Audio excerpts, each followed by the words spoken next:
Roberts. Dixon is there first, and Kerry Dixon has got the goal this time. Torsvet came and then stopped, thinking he couldn't get to the ball. Dixon stuck out a foot, and his persistence pays off. Tottenham can have few complaints, and Kerry Dixon has goal 150. But Gascoigne has hit a post straight away.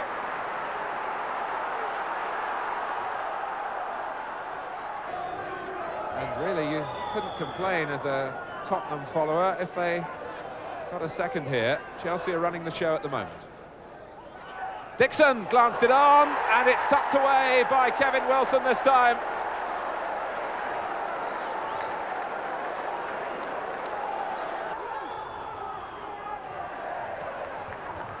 Gascoigne again. Walsh.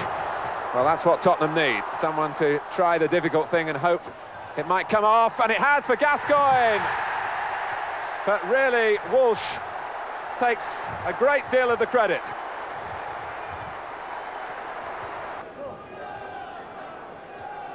And it's Steve Clarke through the centre from Kevin Wilson's flick.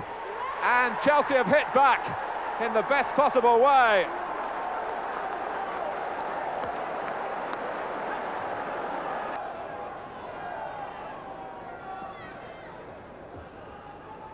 Dixon, wide towards Hazard, but a little behind him.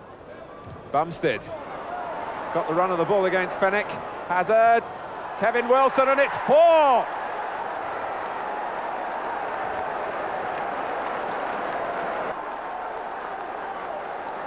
Following their 9-0 demolition of Crystal Palace on Tuesday night, Liverpool were at home to Norwich at Anfield, Norwich presumably quaking in their boots.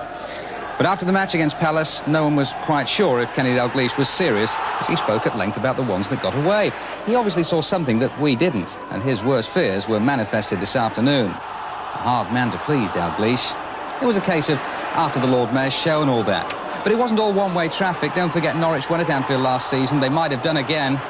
Robert Rosario, 2 goals last week and a coat of paint away from another this afternoon. How did it stand? 3 visits to Anfield. The Norwich goalkeeper Brian Gunn has yet to concede a goal. But here it comes, surely. Beardsley. They must have moved the posts. But believe it or not, the worst is yet to come. The only excuse is that Liverpool paid £650,000 for Glenn Hussein to stop him, not score him. No goals at Anfield. 0-0.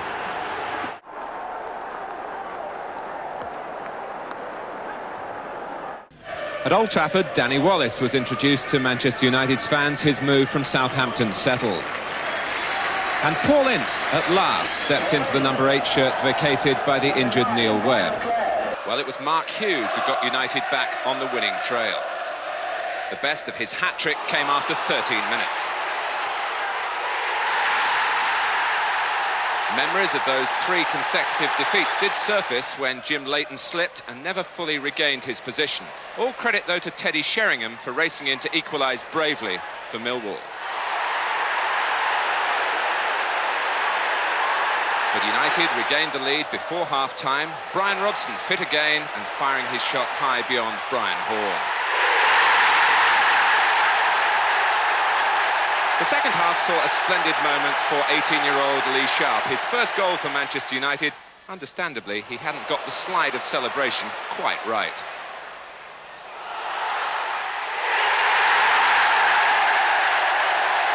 (3-1) and the rest belonged to Hughes. On hand when Brian McClare's effort was parried straight to the scorer's feet. 4-1, 15 minutes left now.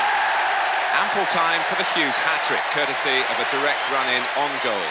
Hard to predict United, but as they showed against Arsenal, when they are good, they're very, very good.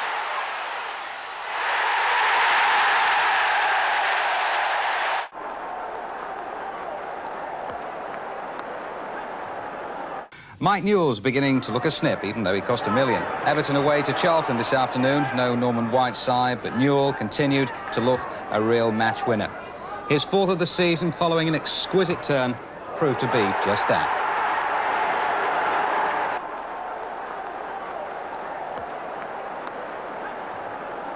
Coventry City against Luton, who'd gone 387 minutes without conceding a goal until Gary Bannister ran free. Coventry picking up the pieces after their mauling at Millwall. In the second half, on a sodden surface, Coventry lost their way here. Trevor Peake in an untidy episode with Roy Wegerle, a penalty given. Keith Waugh in the Coventry goal, Steve Ogrizovic injured.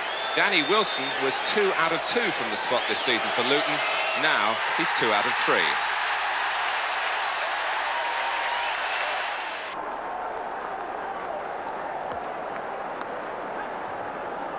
Nottingham Forest against Arsenal. One of the great performances of last season when Arsenal won 4-1 at the City Ground. Splendid work by Lee Dixon down the right. It was like a motorway pile-up on the near post, only Paul Merson anticipating the long ball, his second in successive games. Now enter one of the Forest heroes of last season, Gary Parker, whose goal got them to Wembley in the Littlewoods Cup and who had a starring role in the Simod. Ready, aim, fire. Beauty. But Arsenal are rapidly recovering from their opening day mauling at Old Trafford. The confidence and the style that won the championship has returned. It's quick, it's incisive and thoroughly effective.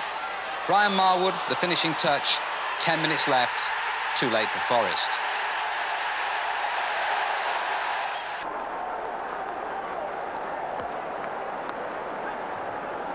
Back in January, Derby County won 1-0 at Queen's Park Rangers. They did the same again. Paul Goddard's cross, Dean Saunders the scorer, and even the return of Trevor Francis as a substitute couldn't repair the damage for Rangers.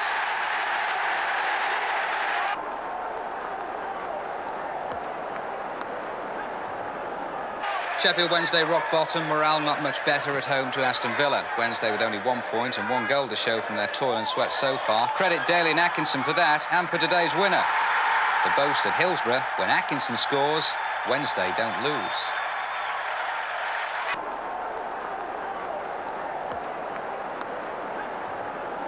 Well, Crystal Palace found that there was life after Liverpool, despite going a goal down away to Southampton. It was the first in Southampton's colours for their Welsh international midfield player, Barry Horn.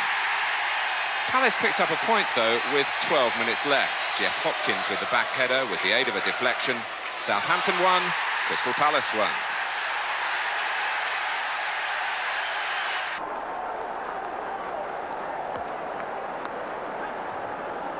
Wimbledon versus Manchester City without Clive Allen. Wimbledon's record prior to the game, 3 draws, 3 points, 3 goals. Their first win set up by Dennis Wise's cross and John Fashionu's first goal of the season. 1-0 Wimbledon.